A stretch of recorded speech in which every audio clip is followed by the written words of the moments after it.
T'imagines ser un cantant de 60 anys i que de sobte et veus una fan que ve allà grossa, amb 4 nets, i que et diu, oh, jo venia als teus concerts.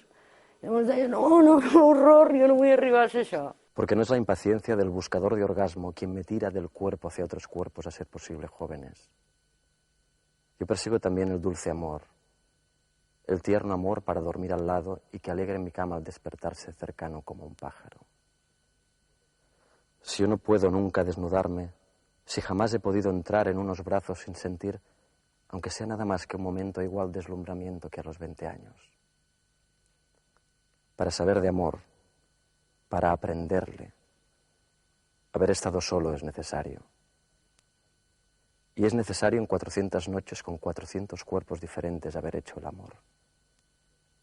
Que sus misterios, como dijo el poeta, son del alma. Pero un cuerpo és el llibre en què se leen. És que sí que era seductor i això, però ell tenia moltes més vessants que això. I de vegades ser guapo i ser seductor sempre passarà, suposo que entela una miqueta que tens molt més pes específic i molta capacitat per fer moltes altres coses. I el Carles era guapo, tenia una veu bonica, però més que una veu bonica, cantava molt bé, un tio que afinava molt bé, el senties treballant les cançons, un registre molt ampli, molt treballador, molt lluitador i molt bon actor. Molt.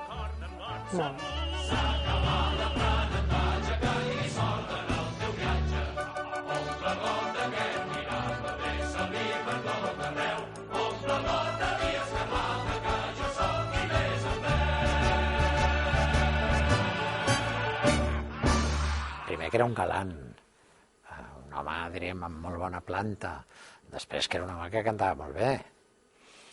I finalment una tercera condició que es dona molt poc, que és que tenia molt sentit de la comèdia actuant. O sigui, que era un home amb vis còmica, saps? Un galant amb vis còmica i que canti, això és molt complicat de trobar. O sigui, ell tenia un lloc en el teatre musical català que és molt difícil d'omplir, que amb 10 anys no s'ha omplert.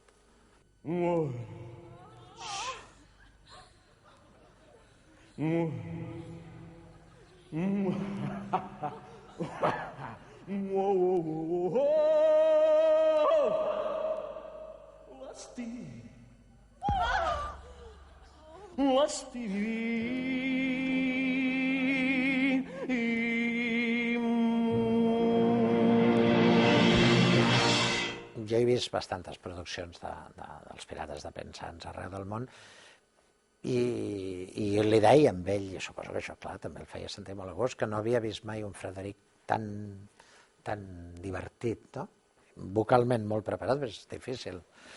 I tan divertit, tan amè. La meva feina és divertir, fer música, fer jocs de mans, fer riure. Deixeu-lo entrar. Doneu-li menjar i que passi aquí la nit. Era un comediant. Carles Sabater se sentia com a casa a sobre de qualsevol escenari. Per això les càmeres també es van enamorar d'ell. Va ser un dels actors més cobejats per la televisió, amb papers tan recordats com els de la sèrie Arnau o el Colabrot Sitges. De vegades intentar controlar la teva pròpia vida és com mirar d'agafar l'aigua del mar amb les mans. Que se t'escapa entre els dits, ho veus, te n'adones, intenta retenir-la i no pots fer-hi res.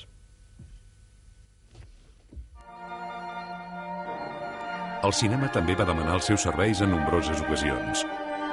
Els 2 papers que més van emocionar el Carles van ser posar-se a la pell del gran arquitecte català Antoni Gaudí i convertir-se en la parella d'un personatge molt popular a les Rambles de Barcelona, la Monyos.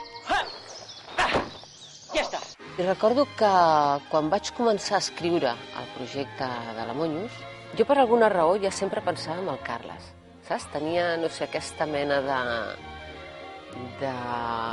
d'imatge romàntica, d'època aristocràtica, aquesta cosa encantadora,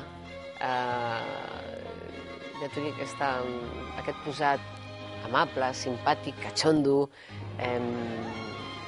guapo, atractiu, seductor, tenia tot.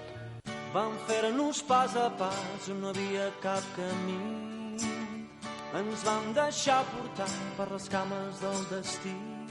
Com que hi va haver un moment, diguem-ne, en què de fora venien moltes coses, es demanaven moltes coses, i doncs potser estaven fent un sau, però el Carles estava fent una obra de teatre, estava fent una pel·lícula o una sèrie de televisió, com també va passar, o el Pep Sala estava fent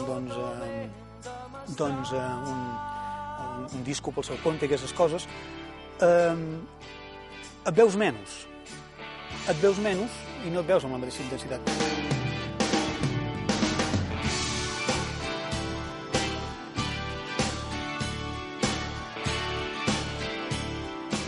Hi havia Sau en contradicció, sobretot els 2 últims anys, en què no generava el seu mode vivendi a nivell econòmic, no era Sau. I d'alguna manera, cantar amb Sau era una pèrdua econòmica per ell. Per tant, havia de fer d'actor, també. I fent d'actor li estava donant molta felicitat, i aquí ell estava que volia i dolia. I jo també penso que va haver un moment en què Sau no li interessava tant com al principi, però li seguia interessant, perquè prova d'això és que després de fer 2 funcions al Pirata s'anava cap a Vic a treballar. Però no tenia aquella il·lusió dels començaments en absolut. El darrer disc que dona a l'esquena van fer unes sessions maratonianes, en les gravacions, en les lletres, van passar-hi hores i hores i hores, i va estar involucrat al 100%, tant els primers com el primer o l'últim disc. El que passa que, evidentment, ell també va començar a tenir èxit com a actor, aleshores havíem de combinar més les coses. Jo, francament, crec que s'hagués decantat cap als musicals. I jo estic segur que si no hagués passat el que va passar, Sau encara continuaria. Mira què et dic, Més endavant.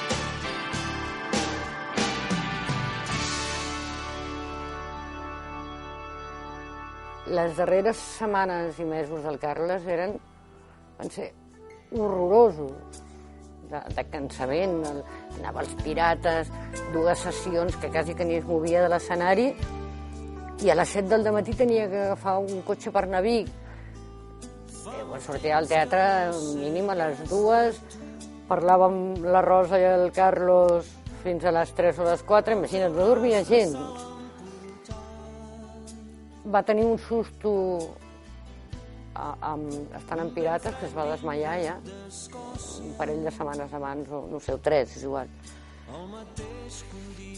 I després recordo les converses concretament a casa seva, i deia, estic cansat, no puc més. T'has endut en tu moltes cançons que amb el temps s'han convertit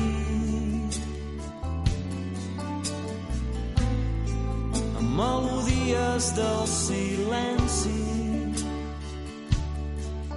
que has deixat per sempre més aquí. Acabàvem de fer un concert a Vilafranca del Penedès i estàvem eufòrics perquè havia anat superbé el concert.